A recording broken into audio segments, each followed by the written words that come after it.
that was Raw. Raw was a good show, and then we have SmackDown. SmackDown is actually my favorite overall, even with the Superstar shakeup we had earlier past year. I think SmackDown is still, but it's still my favorite show. Still the better show in my opinion. They started trying this new animation thing where they have the words pop out on the screen, and I think it was good. They had a lot of the superstars do selfie interviews of themselves. I think that was pretty cool, and they have their own animations with it. Like you had the Usos in the back before they went out and cut a promo live on television. They had them in a smoky room with a cage in the back, talking to just talking, and you see like the animation pop up, and I think it was pretty cool.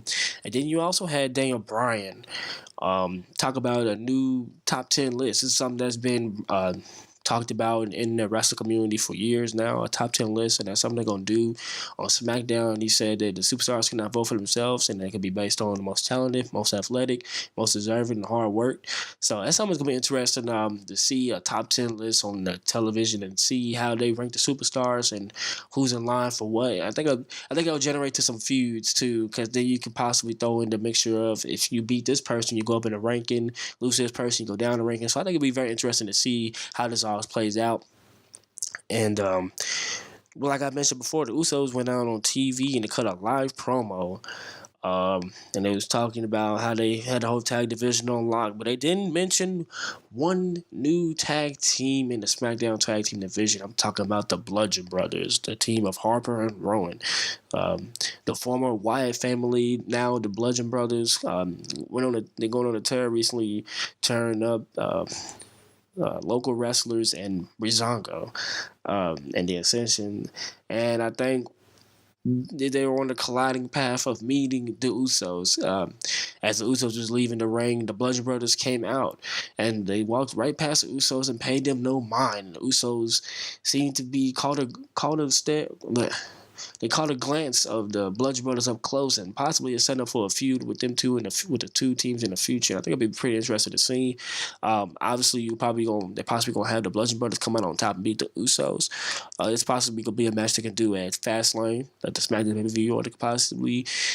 They could do that and then do a rematch at WrestleMania, possibly, and carry it out. But the Bludgeon Brothers will be tag team champions. That's something that will be happening. Rewind back to the beginning of the show. They kicked off the show with Nakamura out there talking about how he's going to face AJ Styles. And then, what happened then? I think AJ Styles himself came out there, and Sami Zayn and Kevin Owens blabbering about how they didn't get what they deserved because the way the match ended between AJ Styles and them two at Royal Rumble the past Sunday, with Sami Zayn was supposed to reach for the tag with Kevin Owens, but the referee did not see the tag. So there's disputes about that, and with Shane McMahon coming out saying that the two will fight for a chance to face AJ Styles at WWE Fastlane. So we will have Sami Zayn versus Kevin Owens this week on SmackDown for a chance to fight AJ Styles at Fastlane. Now, with that being said, that started to lead to some dissension between the two, which is something that we all knew was going to possibly happen. We might have a Kevin Owens versus Sami Zayn match at WrestleMania, which would be good. The two put on good matches all the time. I think my personal favorite between the two was the match put on at Battleground a couple years back. I think it was 2016 when they put that match on. That was a pretty good match. You had Sami Zayn coming out on top, something we haven't seen, because usually you have Kevin Owens coming out on top. Even Sami Zayn himself mentioned it, how it's his time to shine, how Kevin Owens always gets the time, how he has the Universal title, the United States title, where Sami Zayn shine. But he also still mentioned that the two were still friends. So WWE can possibly go two ways about this deal. They can possibly do like the way they did Owens and Jericho the year prior before WrestleMania. They can possibly do where the two are still friends and they're just iffy about each other, or they can completely just go against each other. I think what you do, the smart decision, will possibly have Kevin Owens still come out as the heel in this, Sami Zayn as a face, because Sami Zayn had a legit reason. He can have the legit reason to be the face in this feud, because you look at it on book and in real life, Kevin Owens has gotten more opportunities than Sami Zayn, and Sami Zayn been overlooked. So I think the crowd will be more easily. Well, that's wrong English right there. Be easier to gravitate more to Sami Zayn because of the struggle, like he always said before, the underdog from the underground. So that'd be something they can do right there. It'd be interesting to see between the two and how they'll choose to carry this out all the way to WrestleMania. Because like I said, it's only the beginning of February, so we got time to see how this all carry out. So then that we also had that night, we had finish off the night with AJ Styles and Nakamura versus Sami Zayn and Kevin Owens. That was a good little match. To continue on with the dissension between Kevin Owens and Sami Zayn.